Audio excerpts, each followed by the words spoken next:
இரண்டாம் அதிகாரம். சகோதரரே, நான் உங்களிடத்தில் வந்தபோது தேவனை பற்றிய சாட்சியை சிறந்த வசனிப்போடாவது ஞானத்தோடாவது அறிவிக்கிறவனாக வரவில்லை. இயேசு கிறிஸ்துவை சிலுவையில் அறையப்பட்ட அவரையே அன்றி வேறொன்றையும் உங்களுக்குள்ளே அறியாதிருக்க தீர்மானித்திருந்தேன். அல்லாமலும் நான் பலவீனத்தோடும் பயத்தோடும் மிகுந்த நடுக்கத்தோடும் உங்களிடத்தில் இருந்தேன். உங்கள் விசுவாசம் மனுஷருடைய ஞானத்தில் அல்ல, தேவனுடைய பலத்தில் நிற்கும்படிக்கு என் பேச்சும் என் பிரசங்கமும் மனுஷ ஞானத்திற்குரிய நயவசனம் உள்ளதாயிராமல் ஆவியினாலும் பலத்தினாலும் உறுதிப்படுத்தப்பட்டதாயிருந்தது. அப்படி இருந்தும் தேறினவர்களுக்குள்ளே ஞானத்தை பேசுகிறோம். இப்பிரபஞ்சத்தின் ஞானத்தை அல்ல, அழிந்து போகிறவர்களாகிய இப்பிரபஞ்சத்தின் பிரபுக்களுடைய ஞானத்தையும் அல்ல. உலக தோற்றத்திற்கு முன்னே தேவன் நம்முடைய மகிமைக்காக ஏற்படுத்தினதும் மறைக்கப்பட்டதுமாயிருந்த ரகசியமான தேவ ஞானத்தையே பேசுகிறோம்.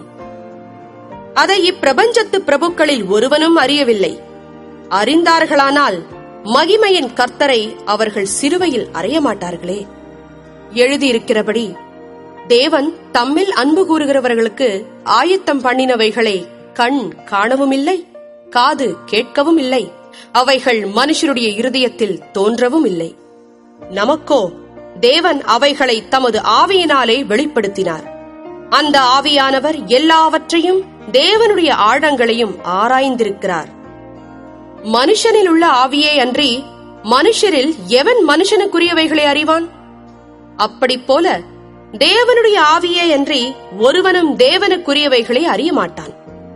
நாங்களோ உலகத்தின் ஆவியை பெறாமல் தேவனால் எங்களுக்கு அருளப்பட்டவைகளை அறியும்படிக்கு தேவனிலிருந்து புறப்படுகிற ஆவியையே பெற்றோம். அவைகளை நாங்கள் மனுஷ ஞானம் போதிக்கிற வார்த்தைகளாலே பேசாமல் பரிசுத்த ஆவி போதிக்கிற வார்த்தைகளாலே பேசி ஆவிக்குரியவைகளை ஆவிக்குரியவைகளோடே சம்பந்தப்படுத்தி காண்பிக்கிறோம்.